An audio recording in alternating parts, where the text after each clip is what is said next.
নিদ্রাকে, এই ঘুমকে আমি তোমাদের জন্য শান্তির বাহন বানিয়ে দিয়েছি। আলাম ইয়ারাউ আন্না জাআলনাল লাইলা লিয়াসকুনু ফীহি ওয়ান নাহারা মুবসিরান ইন্না ফী যালিকা লাআয়াতিন লিকাওমি ইউমিনুন। তারা কি আল্লাহ পাকের এই কুদরতের কথা চিন্তা করে না, যে আমি রাতের আধার দিয়ে ধরনীর বুক ছেয়ে দেই, দিনের উজ্জ্বলতা, কোলাহল, গাড়ির আওয়াজ, ভ্যাঁ ভোঁ আওয়াজ হচ্ছে, কলকারখানার আওয়াজ হচ্ছে, সূর্যের বিরাট তাপ, ঘুম আসে না। সারাদিন কাজ করার পর শরীরের আরাম দেওয়ার জন্যে রাতের একটি কালো চাদর পৃথিবীর উপরে আমি বিছায় দেই।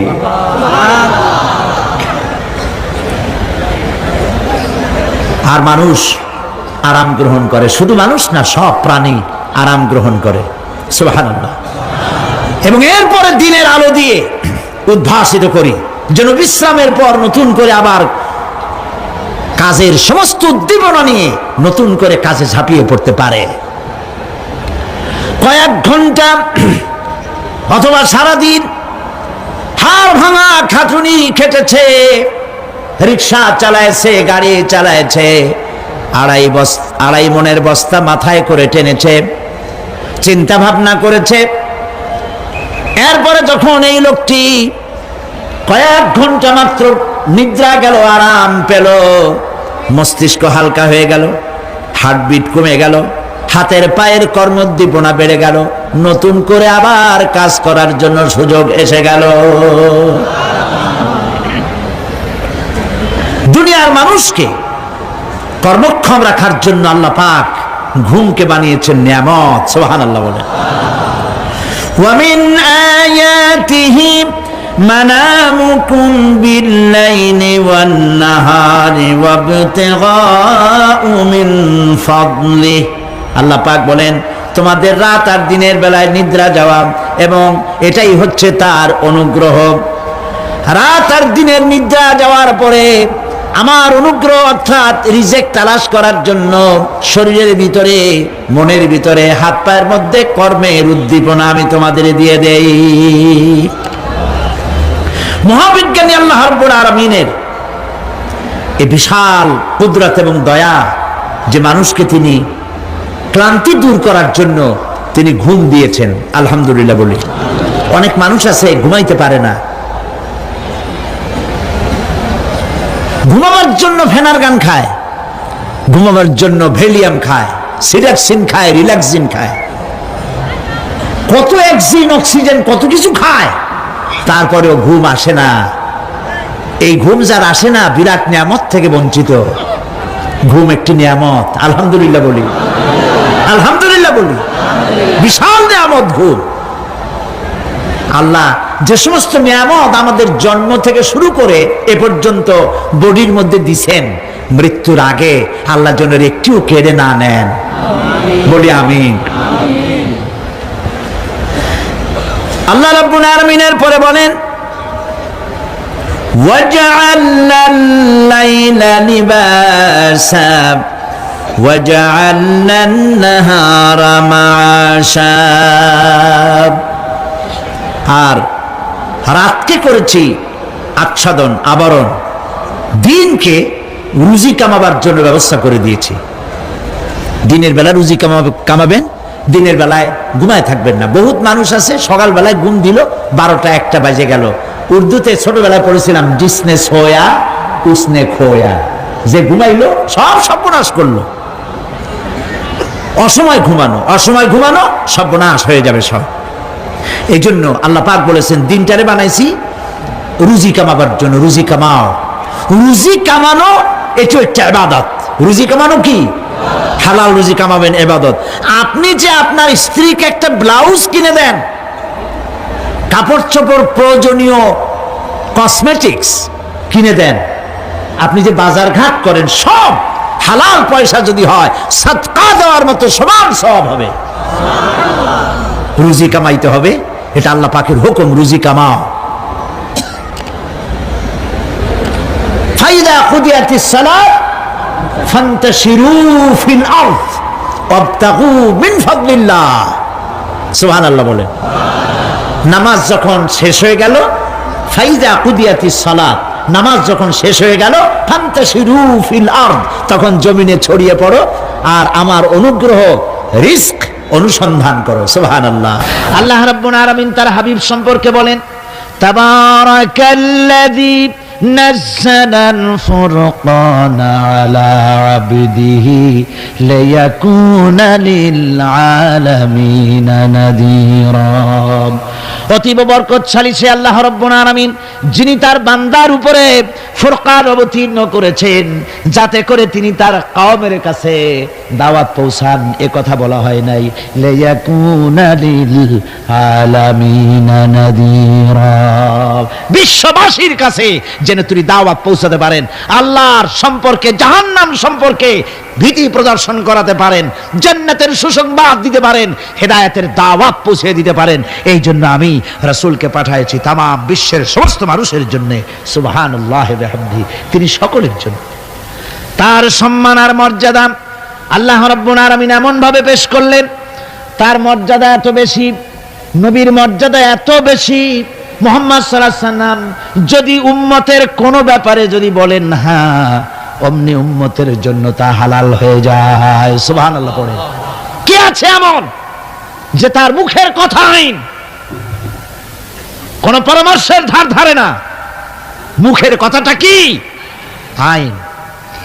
রাসূল যদি বলেন হ্যাঁ, উম্মতের জন্য কি হয়? হালাল। হালাল। রাসূল বলছেন না, উম্মতের জন্য কি হয়ে গেল? হারাম হয়ে গেল। সুবহানাল্লাহি ওয়া বিহামদিহি। এটা হচ্ছে আল্লাহ তার রাসূলকে লেজিসলেটিভ পাওয়ার, আইন তৈরি করার অধিকার আল্লাহ তার হাবিবকে দিয়েছেন। রাসূল ছিলেন শারে, শরীয়ত প্রণেতা।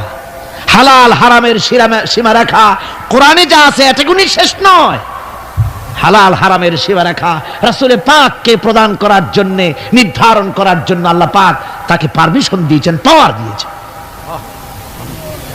ওয়ামা আতাকুমুর রাসূলু ফাখুযুহু ওয়ামা নাহাকুম আনহু ফান্তাহু। এই আয়াত দিয়ে প্রমাণিত হয় রাসূল তোমাদের জন্য যা দেন তা গ্রহণ করো, যা নিষেধ করেন তার থেকে বিরত থাকো, ফিরে থাকো। রাসূল পাক সাল্লাল্লাহু আলাইহি ওয়াসাল্লামের ইজ্জত সম্মান এভাবে আল্লাহ দান করলেন। হ্যাঁ বললে হালাল হয়ে যায়, না বললে হারাম হয়ে যায়। রাসূলের মর্যাদা এত বেশি, তিনি যদি পথ চলেন, পা উঁচু করলে আরশ আজিম পর্যন্ত চলে যান। তিনি যদি আল্লাহর দরবারে মুনাজাত করেন, মুনাজাত করতে দেরি আছে, কবুল হতে দেরি নাই।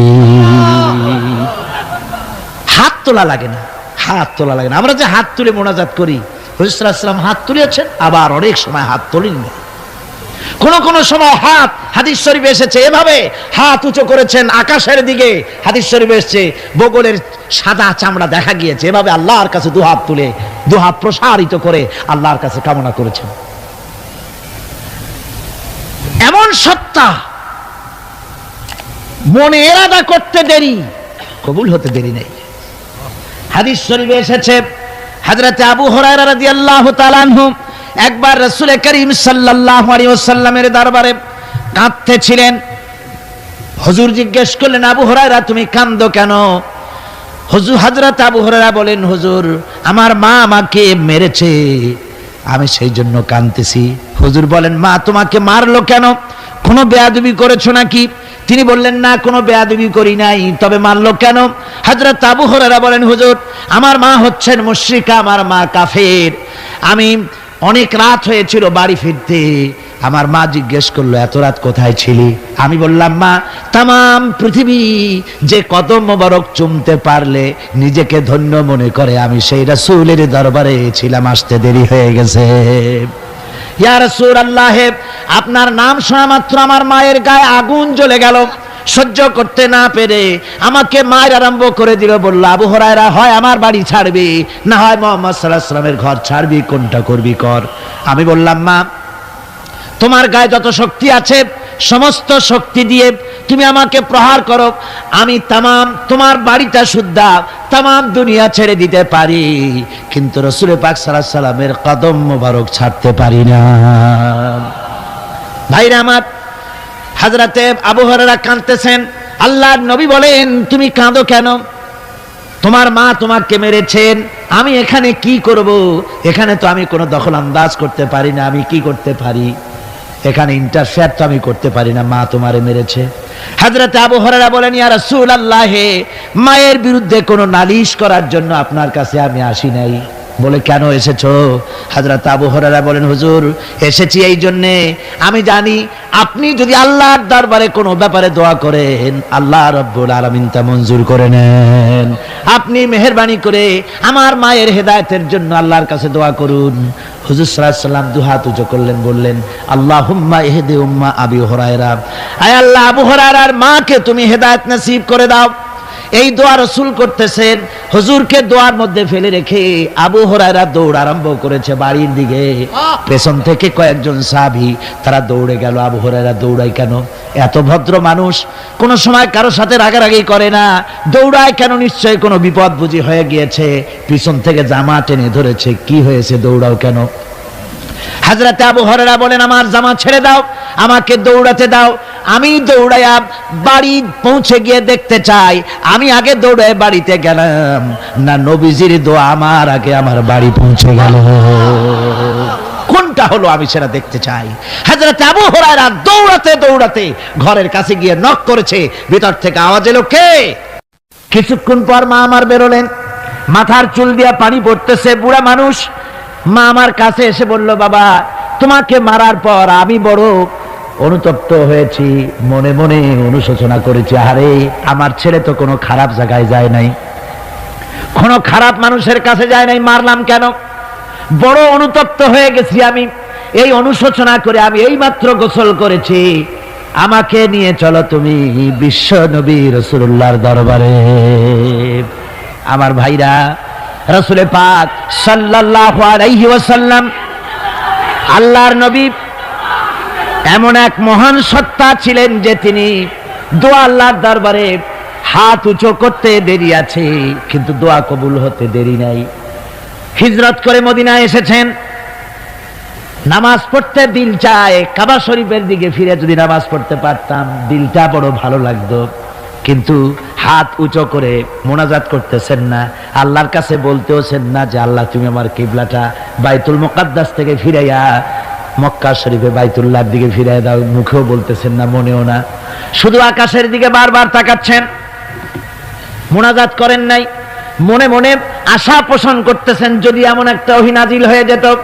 আল্লাহ রাব্বুল আলামিন সঙ্গে সঙ্গে রাসূল যোহরের নামাজ পড়তেছিলেন, 2 রাকাত পড়া হয়ে গেছে, এমন সময় ওহী নাজিল হয়ে গেল, ক্বাদ নারা তাকাল্লুবা ওয়াজহিকা ফিস সামা। ও নবী, আমি দেখতে পেয়েছি বারবার আপনি আকাশের দিকে তাকাচ্ছেন। সুবহানাল্লাহ, আমি দেখতে পেয়েছি। ফালানুওয়াল্লিয়ান্নাকা কিবলাতান ফাওয়াল্লি ওয়াজহাকা শাতরাল মাসজিদিল হারাম। আর দেরি নাই, আপনার মনের আশা পুরা হয়ে গেছে, এক্ষুনি আপনার কিবলা পরিবর্তন করুন। হুজুর 2 রাকাত পড়েছিলেন বাইতুল মাকদাসের দিকে ফিরে, বাকি 2 রাকাত তিনি মক্কা শরীফের কাবা শরীফের দিকে ফিরলেন। আজও পর্যন্ত সেই মসজিদ আছে, সাক্ষ্য দিচ্ছে নবীর কথা কিভাবে মঞ্জুর হয়। মসজিদে কিবলাতাইন মদিনা মুনাওয়ারায় সেই মসজিদ আজও আছে। ভাইরা আমার, রাসূল পাক সাল্লাল্লাহু আলাইহি ওয়াসাল্লাম এত বড় মর্যাদা সম্পন্ন ব্যক্তিত্ব, মহান ব্যক্তিত্বের উম্মতের মধ্যে আল্লাহ আমাদের শামিল করেছেন। শুকরিয়া স্বরূপ আমরা পড়ি আলহামদুলিল্লাহ। জোরে সোরে পড়েন আলহামদুলিল্লাহ। আমার ভাইরা, মর্যাদা এত বেশি আল্লাহ রাসূলকে আল্লাহ রাব্বুল আলামিন দান করেছেন। এই পৃথিবীতে কোন মানুষের সঙ্গে যদি আপনি বেয়াদবি করেন, তিনি আপনার বাপ হোক, তিনি আপনার মা হন, অথবা আপনার উস্তাদ হন, অথবা আপনার পীর হন, যে কেউ হোক না কেন, কারো সঙ্গে যদি কোনো বেয়াদবি হয়ে যায় তো শুধু একটা বেয়াদবি ছাড়া আর কিছুই না।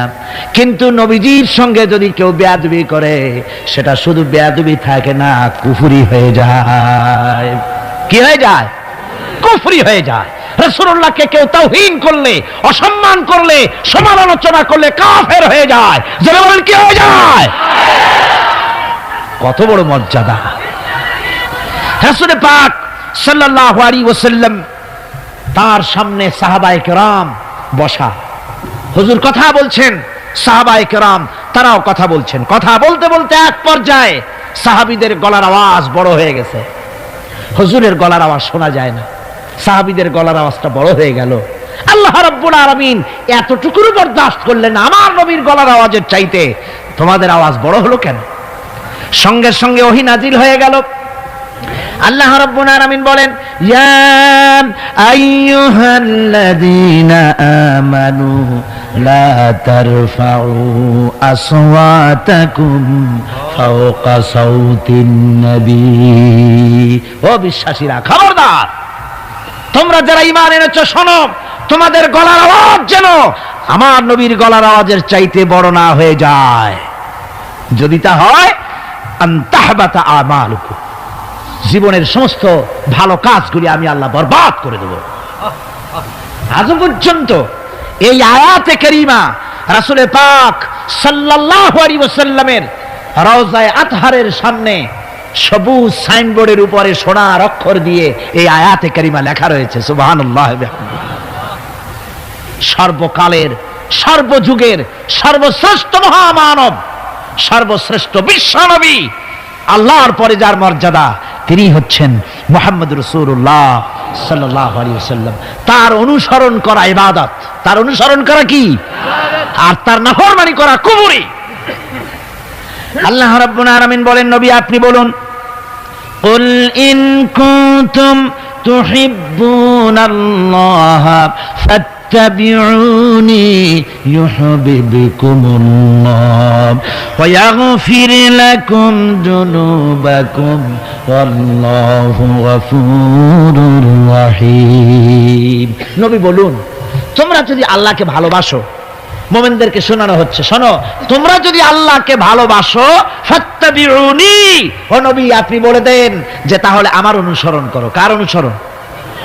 নবীর। কার অনুসরণ? নবীর অনুসরণ। আল্লাহরে যদি ভালোবাসো, এ দাবি যদি সত্য হয়, আমার অনুসরণ করো। আর আমার অনুসরণ যদি করো, আল্লাহ পাক বলেন, নবী শুনায়া দেন, আপনার অনুসরণ যারা করবে আল্লাহ তাদেরকে ভালোবাসবেন, আর শুধুই ভালোবাসবেন না, তামাম জিন্দেগির সকল গুনাহ খাতা রব্বুল আলামিন মাফ করে দিবেন। জীবনের সব গুনাহ মাফ হয়ে যাবে যদি হুজুরের অনুসরণ করা যায়। বিশ্বকবি, কবি সম্রাট আল্লামা ইকবাল রাহমাতুল্লাহ আলাইহি বলেছেন, কি মোহাম্মদ সে वफा तूने तू हम तेरे हैं, ये जहां चीज ही क्या लोहो कलम तेरे हैं। মুহাম্মদ সাল্লাল্লাহু আলাইহি ওয়াসাল্লামের সঙ্গে মোহাব্বত জুড়ে দাও, আকাশ আর জমিন তো দূরের কথা, লোহ কলম পর্যন্ত আমি আল্লাহ তোমার জন্য করে দেব। তুমি মুহাম্মদের হয়ে যাও সাল্লাল্লাহু আলাইহি ওয়াসাল্লাম, তার অনুসরণ করো, তার অনুকরণ করো জীবনের সব ক্ষেত্রে। ভাইরা আমার, তিনি হচ্ছেন আদর্শ। ভালো করে শুনুন, এই পৃথিবীতে কোন পীর সাহেব, কোন খাজা বাবা, কোন মাওলানা সাহেব, কার অন্ধ অনুকরণ করা যাবে না। যাবে চোখ বুঝে, চোখ বুঝে, বিনা প্রশ্নে, বিনা তর্কে যার অনুসরণ করতে হবে তিনি হচ্ছেন মুহাম্মদ রাসূলুল্লাহ সাল্লাল্লাহু আলাইহি ওয়াসাল্লাম। বিনা প্রশ্নে। কোন পীর সাহেব বললেন সকালবেলায় 10,000 বার আল্লাহু আল্লাহু করো, আল্লাহ আল্লাহ আস্তে হু জোরে, অথবা লা ইলাহা ইল্লাল্লাহ 500 বার জিকির করো, লা ইলাহা আস্তে ইল্লাল্লাহ জোরে। আর ইল্লাল্লাহ কোন কোন মুরিদরা তো এত জোরে করে তাতে কলব থাকলেও পারে গেলেও পারে। আপনি ওই পীর সাহেবের কথা মতো এই জিকির করবেন, আপনাকে দেখতে হবে রাসূল পাক সাল্লাল্লাহু আলাইহি ওয়াসাল্লাম এইরকম জিকির করেছেন কিনা। ঠিক কিনা বল? সাহাবায়ে কেরাম রিদওয়ানুল্লাহি তাআলা আলাইহিম আজমাইন তারা এরকম জিকির করেছেন কিনা। যদি রাসূল এরকম জিকির করে থাকেন, সাহাবায়ে কেরাম এরকম জিকির করে থাকেন, অবশ্যই সেই জিকির আমরা করব। ঠিক কিনা? অন্ধভাবে কাউকে গ্রহণ করব না। কেউ পাগড়ি বাঁধলো, পেছনটা 6 হাত লম্বা রাখলো, আমার পীর সাহেব, সেই জন্য আমি বুঝি আমিও 6 হাতের জায়গায় বরকতের জন্য 12 হাত একেবারে লম্বা করে টানতে টানতে আসবে রাস্তার উপর, এরকম করব না। জামাটা কেমন হবে, মোষটা কেমনে কাটবো, দাড়িটা কিভাবে রাখবো, টুপিটা কিভাবে লাগাবো, খানা কিভাবে খাবো, তারপরে কিভাবে কি করব আর না করব, সবটার মানদণ্ড হচ্ছেন কে? উসওয়ায়ে হাসানা। লাকাদ কানা লাকুম ফি রাসূলিল্লাহি উসওয়াতুন হাসানা। গ্রহণযোগ্য একমাত্র মহত্তম আদর্শ হচ্ছে তোমাদের রাসূল। তাকে দিয়ে গ্রহণ করতে হবে। পায়ের নখটা কেমনে কাটবে, মাথার চুলটা কেমনে কাটবে, আদর্শ হচ্ছেন মুহাম্মদ রাসূলুল্লাহ সাল্লাল্লাহু আলাইহি ওয়াসাল্লাম। ওই রাসূলের অনুকরণ করে কোন পীর সাহেব, কোন মাওলানা সাহেব যদি বলে, তাহলে তাকে অনুসরণ করা যাবে। তবে মিলায় দেখতে হবে যে কথা ঠিক আছে কিনা, উনি যা বলছেন, উনি যা করছেন, ওইটা ঠিক আছে কিনা। তা না হলে ধোকায় পড়ে যেতে হবে। কি যে পড়তে হবে? ধোকায় পড়ে যেতে হবে। আজকাল তো নানান রকম বাইর হইছে, বুঝলেন না? নামের আগে সৃষ্টি লাগায় দেয়। ওই যে ঢাকার কাছে এক জায়গায় একটা সদরদ্দি সৃষ্টি হইল, তারপরে তাকে উঠায় দেওয়ার জন্য কত সংগ্রাম হলো, কত মানুষ মরলো। আপনারা পত্রিকা পড়েন নাই? সে বলেছে রোজা না রাখলে চলবে, ইফতার আসরের সময় করলে হবে, আর রোজার দিন দুপুরের সময় চিড়ে চিড়ে খাইলে অসুবিধা নেই, বুঝলেন? যশোরে গেলাম, সেখানে শুনলাম সেই পাকিস্তান আমলে এক পীর নাকি আসছিল, এসে বলে গেছে, ভাই আসল পর্দা মনের পর্দা, এর থেকে বাইরের কোনো পর্দা না। লোক দেখা না পর্দাটা করে লাভ কি? আসল পর্দা মনের পর্দা। তারপরে মনে মনে নামাজ পড়ো, মনে মনে রোজা রাখো, মনে মনে হজ করো, যাকাত দাও। মনটা সাফ হয়ে গেলে তোমার আর কোনো অসুবিধা নাই। এই মনের পীর আসলো, আমি সেই এলাকায় গেলাম, যাইয়া শুনি এই রকমের কাম করছে। আমি বললাম, ওই লোকটা যদি আবার আসে, আম গাছের সাথে বান্ধা ধুইও। তারপরে সে যখন বলবে যে আমার তো পেশাব পায়খানা করা লাগবে, আমারে ছাড়ো, তোমরা বলবা যে না, ছাড়া যাবে না। মনে মনে যদি নামাজ পড়া যায়, মনে মনে পেশাব পায়খানা করুন। যদি বলে আমার ক্ষুধা লাগছে অথবা পানি পান করব, তৃষ্ণা লেগেছে, বলতে হবে মনে মনে যদি রোজা রাখা যায় তো মনে মনে খাওয়া দাওয়ার কামটা সারিয়ে নেন, মেহরবানি করে। এই ধরনের কিছু সংখ্যক লোক বেরিয়েছে, যাদেরকে লোকেরা সাহাবীদের চাইতে, নবীদের চাইতেও বড় মনে করে। আশ্চর্য কথা, বিভিন্ন জায়গায় এ ধরনের পীর হয়, তাদের আবার নওরোজ অনুষ্ঠান হয়, তাদের জন্ম দিবসে তাদেরকে গোসল করানো হয়, সেই গোসলের পানি আবার মুরিদেরা খায়। জোরে কর নাউজুবিল্লাহ, জোরে কর নাউজুবিল্লাহ।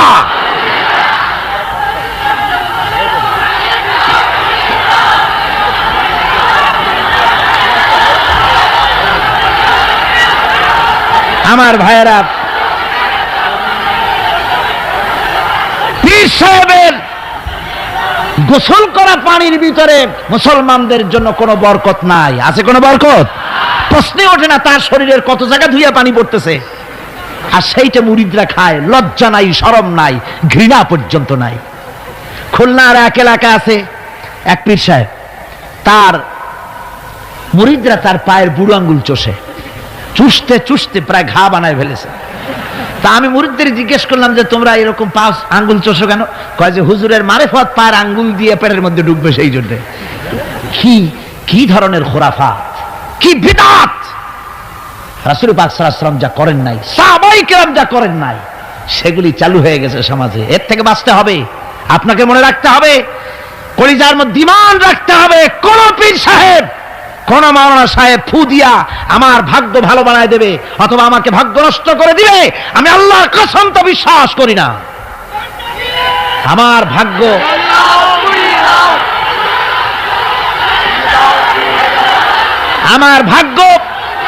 আমার তাকদীর ভালো বা খারাপ, এ সবটা হতে পারে আল্লাহর পক্ষ থেকে। কার পক্ষ থেকে? জোরে বলেন, কার পক্ষ থেকে? আল্লাহর পক্ষ থেকে হতে পারে। সুতরাং আজকে আমাদের দেশে বহুত নকল পেরিয়ে গেছে। পীর মুরিদি একসময় খুব ভালো ছিল, কিন্তু যে জিনিস যত ভালো তার নকল বেরোয় তত তাড়াতাড়ি। তবে আলহামদুলিল্লাহ, এখনো আলহামদুলিল্লাহ কিছু হাক্কানি পীর এখনো আছে, যারা সমাজের কাজ করেন, যারা ওইভাবে কদম বুঝি নেওয়ার জন্য পা আগ বাড়ায় দেয় না। কথা বুঝতে পেরেছেন? মানুষকে সর্বনাশ করে না, বরং তাদের ইলম আছে, ইলমের দ্বারা মানুষের কাছে হেদায়েতের কথা শোনায়, সমাজ গঠনমূলক কাজ করে, আল্লাহর কোরআন প্রচার করে। এ ধরনের লোক আছে, তবে এদের সংখ্যা কম। ঠিক কিনা কম? এদের সংখ্যা কম। এরা বিভিন্ন জায়গায় মাজার তৈরি করেছে, মাজারাত তৈরি করেছে। একটা দুইটা মাজার না, বহুত মাজার। গাড়ি বাস সব থামাইয়া তারপরে তাদের কাছ থেকে, মানুষের কাছ থেকে পয়সা কালেকশন করা হয়। ঠিক কিনা? এই যে পয়সা কালেকশন করা হলো, আমি জিজ্ঞেস করি এই টাকাগুলো যে কালেকশন করা হলো, দেওয়া হলো, এই টাকা দিয়ে কবরে যে শোয়া আছে, ওই টাকা দিয়ে তিনি কি কোনো ফায়দা পান? টাকা দরকার কার? জীবিত মানুষের না মরা মানুষের? তো কমন সেন্স নাই কেন মুসলমানের? যিনি ইন্তেকাল করেছেন, মাটির মধ্যে শুয়ে আছেন, তারে টাকা দেই কেন? উনি কি এই কমলার সিজনে কমলা কিনে খাবেন? তো টাকাটা কেন দেওয়া হয়? এই আপনার টাকা দিয়া এই মাজারকে যারা পাহারা দেয় তারা অনেক বড় লোক হয়ে গেছে, ঠিক কিনা? আবার অনেক মাজার আছে যে মাজারে কেডা শোয়া তা মাজারের পাহারাদারও জানে না। এরকম আমি নিজেও দেখেছি। জিজ্ঞেস করেছি যে কবর কার, কত তা তো জানি না। একজন আল্লাহর মাহবুব বান্দা শুয়ে আছে এখানে। কে সেই মাহবুব বান্দা? নাম টাম জানি না, স্বপ্নের মধ্যে দেখলাম আল্লাহর এক অলির কবর এখানে, সেই জন্য গম্বুজ বানাই দিছি।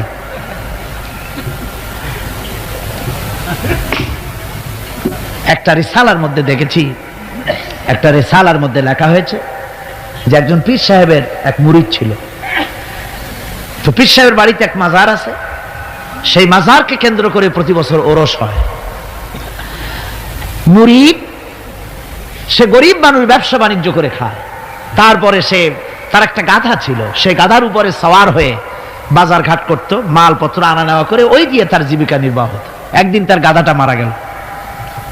সেই রিসালার মধ্যে লেখা হয়েছে যে লোকটা তখন গাধা মরেছে, এর আর কিচ্ছু নাই, জমি জমাও নাই, খাবে কি করে? খুব দুঃখ পেল মনে। আর এই গাধা যদি মরে কুলে পড়ে থাকে তাহলে দুর্গন্ধ হবে।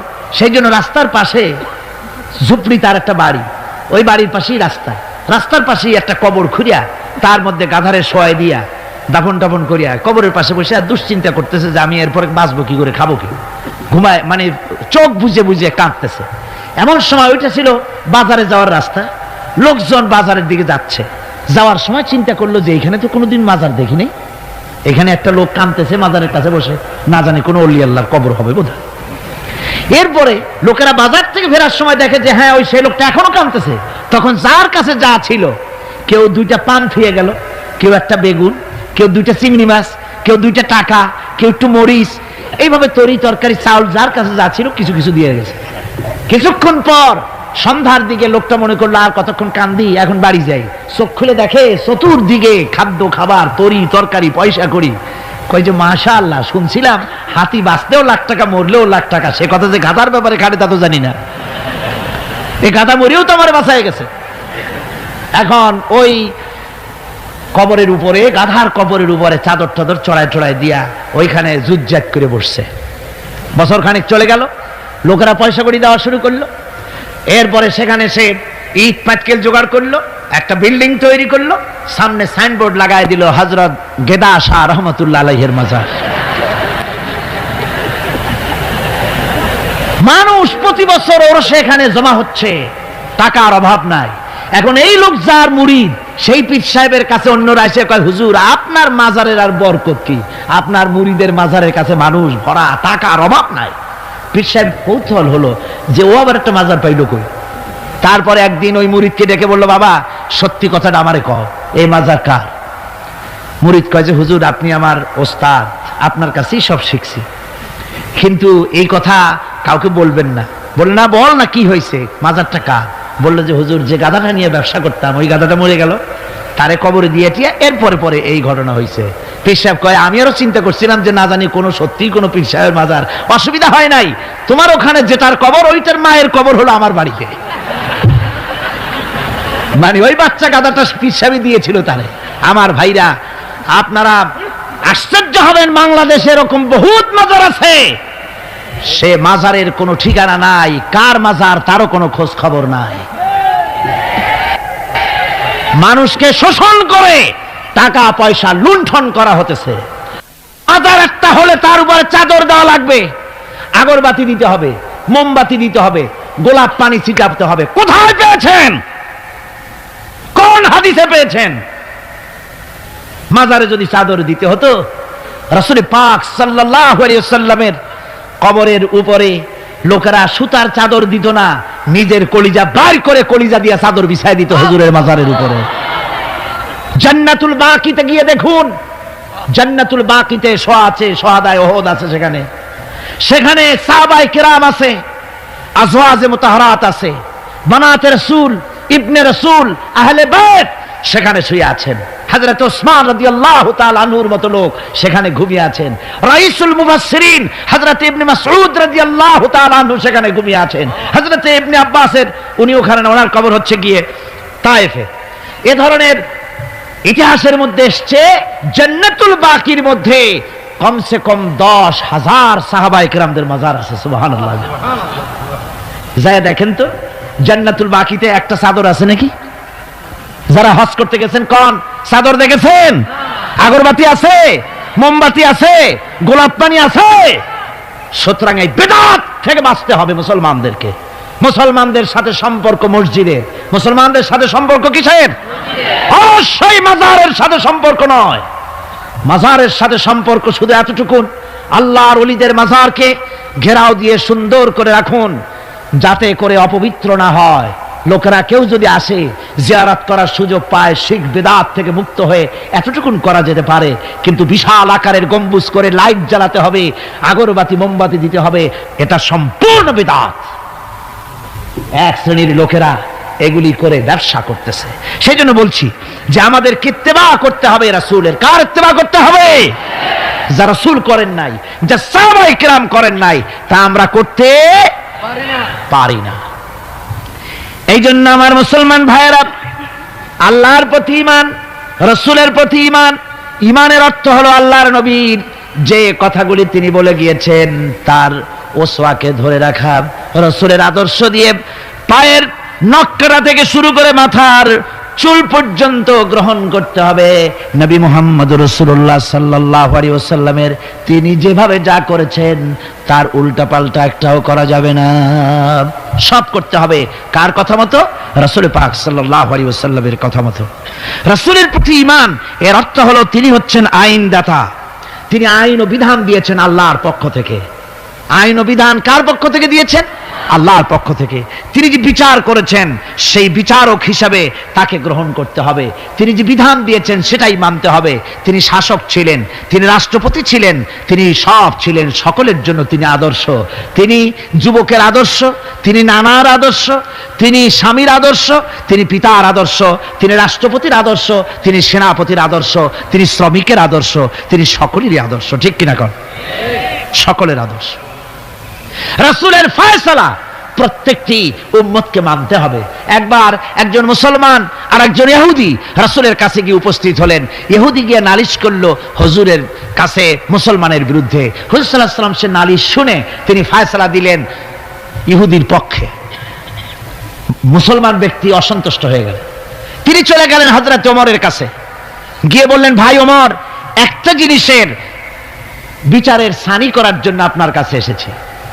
কি সানি? বলে যে মুহাম্মদ সাল্লাল্লাহু আলাইহি ওয়াসাল্লামের কাছে গিয়েছিলাম, তিনি এই বিচারটা করলেন, আমি মুসলমান, নামাজ পড়ি, চাঁদা দিই, জিহাদে যাই, আর আমার পক্ষে রায় না দিয়ে রায় দিলেন তিনি ইহুদির পক্ষে। আপনি মেহেরবানি করে বিচারের সানিটা করে দেন। হযরত ওমর বলছেন, অবশ্যই আমি সানি করব, বসো। হযরত ওমর ঘরে চলে গেলেন। ঘরের ভিতর থেকে একটা তরবারি নিয়ে এলেন। তরবারিকে খাপ মুক্ত করে তিনি বললেন, আল্লাহর বান্দা, যে ব্যক্তি মুহাম্মদ রাসূলুল্লাহ সাল্লাল্লাহু আলাইহি ওয়াসাল্লামের ফয়সালা করে দেওয়ার পর তার ফয়সালার সানি করতে আসে, ওর সানিটা, ওর ফয়সালাটা এরকম করে করে দিতে হয়। তরবারি দিয়ে আঘাত দিলেন, লোকটি দুই টুকরা হয়ে পড়ে গেল। আমার বন্ধুগণ, সারা এলাকায় সারা পড়ে গেল, মুসলমান, হযরতে ওমর মুসলমান হত্যা করেছেন। তার ওই নিহত ব্যক্তির আত্মীয় স্বজনরা দিয়ত দাবি করতে এলো। আল্লাহ রাসূলের কাছে আল্লাহ পাক জানিয়ে দিলেন যে এই লোক হযরত ওমর কোন মুসলমান হত্যা করেনি। হযরত ওমর যাকে হত্যা করেছে সে ব্যক্তি মুনাফিক। সে ব্যক্তি কি? মুনাফিক। অর্থাৎ হে রাসূল, আপনি ফয়সালা দেওয়ার পর সেই ফয়সালা যে মানে না, দ্বিধাদ্বন্দ্বে ভোগে, ওই ফয়সালা গ্রহণ করতে রাজি হয় না, সে মুমিন নয়, মুসলমান হিসেবে দাবি করতে পারে না, তার জমিনে বেঁচে থাকার অধিকারও সে হারিয়ে ফেলে। আমার মুসলমান ভাইরা, আল্লাহ রাব্বুল আলামিন আমাদের জন্য এভাবে করে তিনি আমাদের রাসূল পাক সাল্লাল্লাহু আলাইহি ওয়াসাল্লামকে দিয়েছেন, ওসওয়া করে দিয়েছেন। তার ইতাআত করা, তার আনুগত্য করা দুনিয়াবাসীদের জন্য ফরজ করে দেওয়া হয়েছে।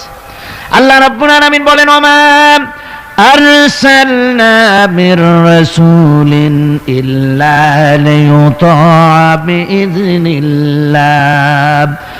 আমি যে রাসূলই পাঠিয়েছি তাদের আনুগত্য করতে আমি বাধ্য করে দিয়েছি। তাদের আনুগত্য শুধু এই জন্যই করতে হবে লোকদেরকে, যেহেতু তারা নির্দেশ করেন আল্লাহর হুকুম অনুযায়ী। আল্লাহর নির্দেশ অনুযায়ী নবীদের আনুগত্য সকলেরই করা লাগবে।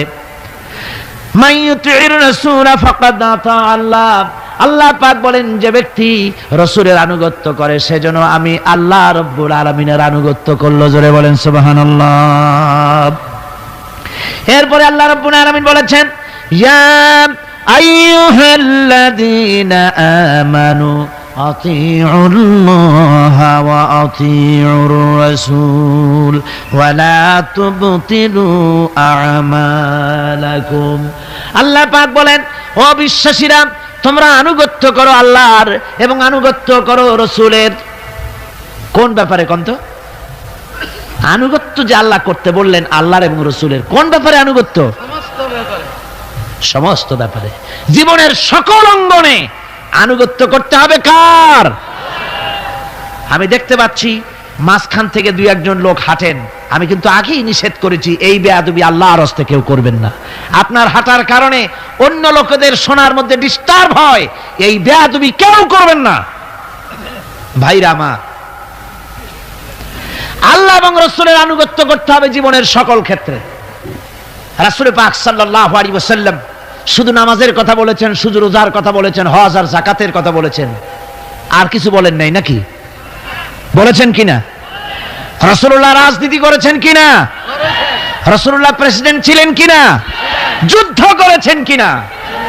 কিন্তু আজ আমাদের দেশে শুনতে হয় রাসূলের প্রতি ঈমানের অর্থ কি? ঈমানের অর্থ শুধু এতটুকু নয়, রবিউল আউয়াল মাস আসবে আর তুম পে লাখো সালাম, আর সারা বছর খোঁজ নাই। খুব সুন্দর করে দরুদ শরীফ, মিলাদ শরীফ পড়বেন, আর রাসূলের আইন অমর্যাদা হবে। রাসূলের আইন সংসদে থাকবে না, পার্লামেন্টে থাকবে না, কোর্ট কাছারি আদালতে থাকবে না। বলা হবে ধর্ম আর রাজনীতি আলাদা। রাসূলের প্রতি এই ঈমানের 4 পয়সা মূল্য নাই। আছে মূল্য? মূল্য নাই। রাসূলের প্রতি ঈমান কি? ঈমানটাই হলো রাসূল যা করেছেন, আমাদেরকে যেভাবে যা আদেশ করেছেন তাই আমাদের মানতে হবে। উম্মতের এটা দায়িত্ব। কিন্তু আমরা এমনই উম্মত, আমরা নিজেরা ফয়সালা করি নিজেদের। আমরা বলেছি ধর্ম আর রাজনীতি আলাদা। অবশ্য চট্টগ্রামে এই ধরনের কথা কেউ বলে না, বলে ধর্ম আর রাজনীতি আলাদা। জোরে কন নাউযুবিল্লাহি মিন যালিক। ধর্ম আর রাজনীতি আলাদা যারা বলে তারা হলো রাজনীতি ব্যবসায়ী। তারা কি ব্যবসায়ী? রাজনীতি ব্যবসায়ী। ওরা রাজনীতির ব্যবসা করে। जुदा हो जो दीन से सियासत रह जाती है चंगेजी। ধর্ম থেকে রাজনীতি যখন আলাদা হলো তখন সেখানে বাকি থাকে চেঙ্গিজিপনা, হালাকু খানপনা, মারামারি, হত্যাকাণ্ড সেখানে চালু থাকে, আর কিছুই থাকে না। ধর্ম ছাড়া রাজনীতি, তার নাম হচ্ছে প্রচন্ড দুর্নীতি। তার নাম কি? একটি প্রচন্ড দুর্নীতি। এক শ্রেণীর লোকেরা আজ বলছে যে ধর্ম আর রাজনীতি আলাদা। ধর্ম কোথায়? তাদের কথা হলো ধর্ম হলো পবিত্র জিনিস। ওই পবিত্র জিনিস থাকবে মসজিদে, পবিত্র জিনিস থাকবে মাদ্রাসায় আর খানকার ভেতরে। ওই পবিত্র ধর্ম রাজনীতিতে আনা যাবে না।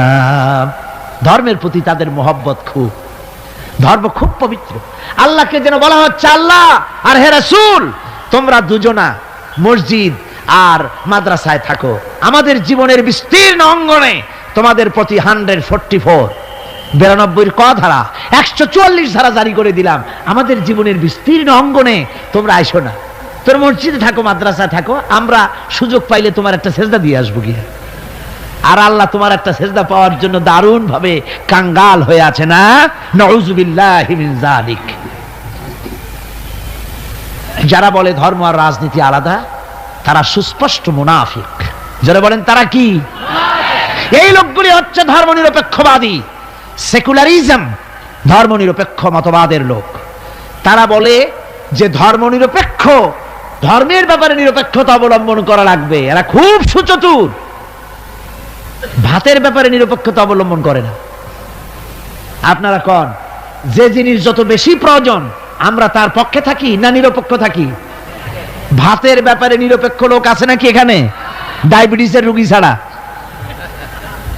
ভাতের ব্যাপারে নিরপেক্ষ লোক নাই, সবই পক্ষে। আচ্ছা, ঘুমটা আমাদের জন্য জরুরি কিনা? এই ঘুমের আমরা পক্ষে না বিপক্ষে? নিরপেক্ষ আছে কেউ নাই। বিবাহ যারা করে নাই সেই সব যুবকদের জন্য বিবাহটা জরুরি কিনা? এই জরুরি বিষয়ের প্রতি যুবকদের কি মত? এ ব্যাপারে কি নিরপেক্ষ না পক্ষে? খুব জোরেই বলেছে পক্ষে। তাহলে বোঝা গেল যে জিনিস যত বেশি জরুরি আমরা সেইটার পক্ষে, আর যেটা জরুরত নাই আমরা সেটা পক্ষে নাই। তাহলে ধর্ম কি এতই অজরুরি বিষয় যে এইটার ব্যাপারে আমরা শুধু নিরপেক্ষ হয়ে থাকবো? নাউযুবিল্লাহি মিন যালিক। ধর্মের ব্যাপারে নিরপেক্ষতা অবলম্বনকারী একটা রাজনৈতিক দল আমাদের দেশে কাজ করতেছে, ঠিক কিনা? ধর্ম নিরপেক্ষ মতবাদের সপক্ষে তারা কোরআনে কারীমের আয়াত বলে। তারা বলে মৌলভী সাহেবরা কি বুখারী পড়ে নাই? বুখারীর মধ্যে আছে লাকুম দীনুকুম ওয়ালিয়া দীন। আর অনুসারীরা তখন চিন্তা করে, বাপরে, আমাদের নেতি খান বুখারীও পড়ে, আজীব তামাশা। লা ইকরাহা ফিদ্দীন, এর মধ্যে ধর্ম নিরপেক্ষতার গন্ধ নাই। সূরাটির নাম হচ্ছে সূরা কাফিরুন। সূরাটির নাম কি? কাফেরেরা বলেছিল, হে মুহাম্মদ সাল্লাল্লাহু আলাইহি ওয়াসাল্লাম, ধর্মের ব্যাপারে আমাদের ভিতরে বড় ঝগড়াঝাটি প্রায় লেগে থাকে, সুতরাং ধর্ম নিয়ে বাড়াবাড়ি না করে আসো, আমরা এক কাজ করি, তোমরা কিছুদিন আমাদের প্রতিমাগুলির সামনে এসে একটু পূজা দিয়ে যাও, আর আমরাও কয়েকদিন তোমাদের মসজিদে গিয়ে আল্লাহরে সেজদা দিয়ে আসবো। এইভাবে আমরা ধর্মকে 50-50 ভাগাভাগি করে নেই। কাফেরেরা, তোমরা যার ইবাদত করো আমরা তার ইবাদত করি না, আবার আমরা যার ইবাদত করি তোমরা তার ইবাদত করো না, সুতরাং লাকুম দীনুকুম ওয়ালিয়া দীন। সুতরাং তোমাদের ধর্ম তোমাদের জন্যে, আমাদের ধর্ম আমাদের জন্যে। তার মানে তোমরা তোমাদের ধর্ম নিয়ে থাকো, আমরা আমাদের ধর্ম নিয়ে থাকি। এটা কি নিরপেক্ষের কথা হলো না পক্ষের কথা হলো? ওই বেওকুফরা তারা মানুষকে বিভ্রান্ত করতে চায়, কোরআনে কারীমের আয়াতকে নাজায়েজ তরিকায় তারা ব্যবহার করে। আবার বলে লা ইকরাহা ফিদ্দীন, মৌলবীরা জানে না ধর্মের মধ্যে বাড়াবাড়ি নাই। কত বড় মুফাসসির এক একজন! ধর্মের মধ্যে বাড়াবাড়ি নাই, লা ইকরাহা ফিদ্দীন, ধর্মে বাড়াবাড়ি। এটা কিসের কথা? এ কথাটা হচ্ছে মুসলমানদেরকে বলা হচ্ছে, অমুসলিমদেরকে বাধ্যতামূলক ভাবে ভয় দেখিয়ে, প্রলোভন দেখিয়ে, ত্রাস সৃষ্টি করে কোন ক্রমে তাদেরকে মুসলমান বানানো যাবে না। ইচ্ছে করে যদি কেউ আসে ইসলামের সৌন্দর্যে মুগ্ধ হয়ে, মোস্ট ওয়েলকাম, তাকে গ্রহণ করো। বাড়াবাড়ি করা যাবে না, ভয় দেখানো যাবে না, লোভ দেখানো যাবে না। এটা হলো লা ইকরাহা ফিদ্দীন।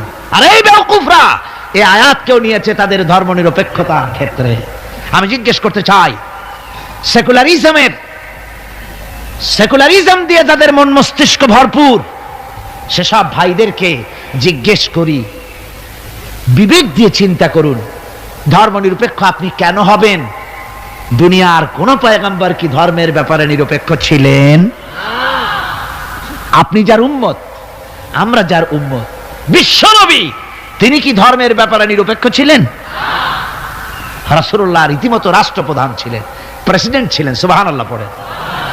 12.5 লক্ষ বর্গ মাইল শাসন করেছেন। প্রেসিডেন্ট ছিলেন মুহাম্মদ রাসূলুল্লাহ সাল্লাল্লাহু আলাইহি ওয়াসাল্লাম। জীবনে বহু যুদ্ধ করেছেন। এই যুদ্ধের কমান্ডার ইন চিফ ছিলেন, প্রধান সেনাপতি ছিলেন। সশস্ত্র যুদ্ধ করেছেন, মোকাবেলা করেছেন অস্ত্র নিয়ে। শ্রমিক হয়ে কাজ করেছেন, শ্রম সমস্যার সমাধান করেছেন। মসজিদে নববী ছিল এই রাজনীতির প্রাণ কেন্দ্র। মসজিদে নববী কি ছিল? রাজনীতির প্রাণ কেন্দ্র। রাসূলুল্লাহ এখানে বসেই রোম, শাম, পারস্য বিজয়ের পরিকল্পনা করতেন। এখানে বসেই উহুদ, বদর, হুনাইন, ইয়ারমুক যুদ্ধের সৈন্য রিক্রুট করেছেন মসজিদ নববীর ভেতরে বসে, এখানে বসে রাষ্ট্রদূতদের সঙ্গে সাক্ষাৎ প্রদান করেছেন, বিচার ফয়সালা করেছেন মসজিদের মধ্যে। আর আজ বলা হয় মসজিদের মধ্যে রাজনীতি বলতে দেওয়া হবে না। মসজিদের মধ্যে কেউ কি ইলেকশনের কথা, মসজিদের মধ্যে কেউ কি তার দলের কথা বলে? বলে কোরআনের রাজনীতির কথা। কিসের রাজনীতির কথা বলে? কোরআনের রাজনীতির কথা বলে। সুতরাং ধর্ম আর রাজনীতি আলাদা, এই কথা যারা বলে এই সেকুলারিজমের লোকেরা, তারা শুনে রাখুন, ধর্মনিরপেক্ষ মতবাদ একটি কুফরি মতবাদ। এটি কি মতবাদ? জোরে বলতে হবে, এটা কি মতবাদ? এটি একটি কুফরি মতবাদ। ধর্ম নিরপেক্ষতার মানে হচ্ছে ধর্মহীনতা। ধর্মনিরপেক্ষতার মানে কি? ধর্মহীনতা। ওরা কোনদিন সব সময় বলবে ধর্মকে ব্যবহার করতেছে রাজনীতিতে। বেচারা তোমরাও ধর্মের কথা বলো না, তা ওরা বলবে না। ওরা ওদের কর্মীদেরকে কখনো নামাজের কথা বলবে না। যদি বলে, তা বলে এই জন্য, তোমরা নামাজ পড়ো মসজিদে যাইয়া দেখো কেউ রাজনীতির কথা বলে নাকি। নামাজ পড়ার জন্য নয়, রাজনীতি কেউ করে নাকি তা দেখার জন্য, গোয়েন্দাগিরি করার জন্য। হায় রে কপাল পোড়ার দল।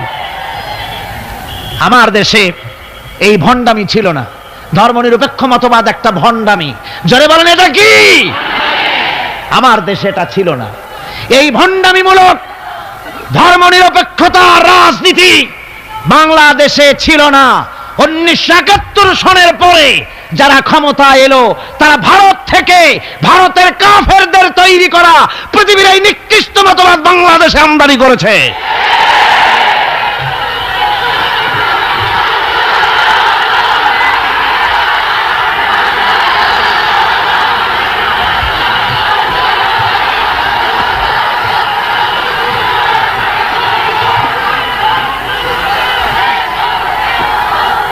আমার মুসলমান ভাইয়েরা,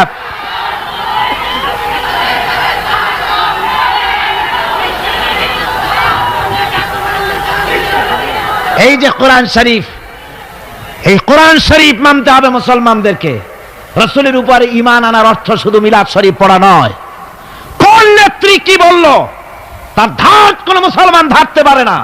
মুসলমান ধার ধারবে আল্লাহর আর রাসূলের। ঠিক কিনা? কোন যারা বলেন ঠিক কিনা? ভারতের গোলাম এরা বলে ধর্মনিরপেক্ষতার মানে ধর্মহীনতা নয়। যদি ধর্মনিরপেক্ষতার অর্থ ধর্মহীনতা না হবে, তাহলে 1971 সনের পরে তোমরা ক্ষমতায় এসে বিশ্ববিদ্যালয় সমূহের মনোগ্রাম থেকে ইকরা বিস্মি রাব্বিকাল্লাযী খালাক রাব্বি জিদনি ইলমা, এই আয়াত দুটিকে তুলে ফেললে কেন বলো? কোন জবাব আছে? কোন জবাব নাই। সলিমুল্লাহ মুসলিম হল নাম ছিল, মুসলমান শব্দ বাদ দিয়েছে। নাম ছিল সলিমুল্লাহ মুসলিম হল, মুসলিম শব্দ বাদ দিয়ে দিল। তারপরে নজরুল ইসলাম কলেজ, ইসলাম সহ্য হলো না, ইসলাম বাদ দেয়া শুধু নজরুল কলেজ। ওদের যে দল, সেই দলটার নামের মধ্যেও একটা মুসলিম শব্দ ছিল। জি, ওদের দলটার নামের মধ্যে মুসলিম শব্দ ছিল, ছিল না? সেই শব্দটুকুনো তারা বরদাস্ত করে নাই। আমি ওদের দলের নাম নিতে চাই না, আপনারাই বুঝুন ওদের দলের নামের মধ্যে মুসলিম শব্দ ছিল কিনা। হিন্দুদের পাঁচাটা গোলাম, এই দলটি তাদের নাম থেকে মুসলিম শব্দকে বের করে দিয়েছে। এদের কাছে ইসলাম আর মুসলমান সবচাইতে সহ্যের বাইরে। তাই যখন ভারতে শত শত মসজিদ ভাঙে উগ্রপন্থী হিন্দুরা, তখন ভারতের ওই গোলাম দলটি শনি রাখরা ঘুরে বেড়ায়।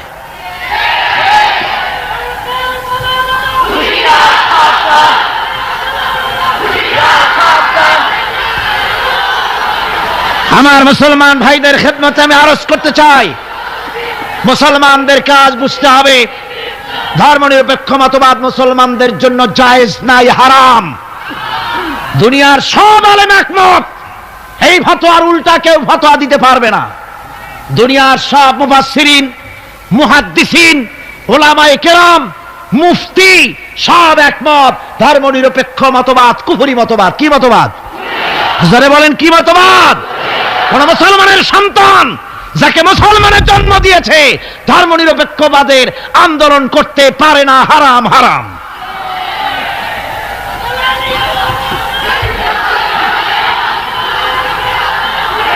আমার বন্ধুগণ, এই কোরআন শরীফের ভিতরে রয়েছে, আল্লাহ পাক এখানে বলে দিয়েছেন, দেখুন, যদি ধর্ম আর রাজনীতি আলাদা হবে তাহলে ইউসুফ আলাইহিস সালাম প্রেসিডেন্ট হলেন কেন? সূরা ইউসুফ আছে না কোরআন শরীফে? হযরত ইউসুফ আলাইহিস সালাম জেলে গিয়েছিলেন, দীর্ঘদিন জেলে ছিলেন। জেল থেকে বেরিয়ে এসে মিশরের অর্থ এবং খাদ্য দুটি মন্ত্রণালয়ের দায়িত্বশীল মন্ত্রী হয়েছিলেন, আছে কোরআন শরীফে। গোটা মিশরের প্রেসিডেন্ট হয়েছিলেন, আছে কোরআনে। সুলাইমান আলাইহিস সালাম গোটা পৃথিবীর প্রেসিডেন্ট ছিলেন, আছে কোরআনে। মুহাম্মদ সাল্লাল্লাহু আলাইহি ওয়াসাল্লাম প্রেসিডেন্ট ছিলেন, আছে কোরআনে। সর্বত্র পয়গম্বরেরা রাজনীতি করেছেন। এই দুশ্চরিত্র লোকগুলি ভারতের গোলামেরা, তাদের কথা হলো আলেম ওলামারা রাজনীতি করবে না, ধর্মীয় মাহফিলে রাজনীতি হবে না। বাংলাদেশ তোমার বাপের সম্পত্তি, এমন ভাবে কথা বলে, বাংলাদেশে ধর্ম নিয়ে রাজনীতি করতে দেওয়া হবে না, মনে হয় যেন বাপ